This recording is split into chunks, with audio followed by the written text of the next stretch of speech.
ভাইয়া আমার তো হচ্ছে আমি অনেক চিকন, আর আমি চাচ্ছি একটু মোটা হতে, যে তার জন্য কোনো ওষুধ আছে পুরো মানে জানি ক্ষতি না হয় আমার, এরকম যদি ওষুধ থাকে তাহলে আমাকে ওষুধটা দিবেন। ইয়া, মানে যাতে শরীর স্বাস্থ্য যাতে মোটা হয় এবং শরীরের যাতে কোনো ক্ষতি না হয় এরকম ওষুধও আছে, আর যেগুলো খাইলে খাওয়ার রুচি বাড়বে কিন্তু শরীরের ক্ষতি হইতে পারে এরকম ওষুধ আছে। এখন তোমাকে কোন ওষুধটা দিব? ভাইয়া আমি চাচ্ছি আমার শরীরে জানি কোনো ক্ষতি না হয়, সেরকম ওষুধ যদি থাকে তাহলে আমাকে দিবেন।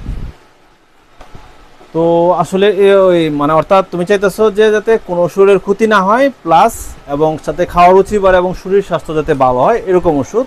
তো আসলে এরকম ওষুধ আছে আমার কাছে। তুমি এটার জন্য তোমার যে ওষুধটা খাইতে হবে আমি তোমাকে দেখাচ্ছি যে এই ওষুধটা একটু নিয়ম মাফিক খাবা। আহ, এই যে ওষুধটা, এটার নাম হলো তোমার আপিলিন আর কি। হ্যাঁ, এই ওষুধটা বিশেষ করে হলো হামদর্দ কোম্পানির আর কি আপিলিন। এটা যদি তুমি নিয়ম মাফিক খাও তাহলে তোমার শরীর স্বাস্থ্য ভালো হবে প্লাস মুখে রুচিও হবে। ঠিক আছে, এটা তুমি নিয়ম মাফিক খাও তাহলে ইনশাল্লাহ তোমার শরীর স্বাস্থ্য ভালো এবং মোটা হওয়ার জন্য ভালো ওষুধ আর কি এটা। হ্যাঁ, তো এটা তুমি ইচ্ছা করলে খেতে পারো। হ্যাঁ, এটার নাম হলো আপিলিন, হামদর্দ কোম্পানির ভালো একটা ওষুধ।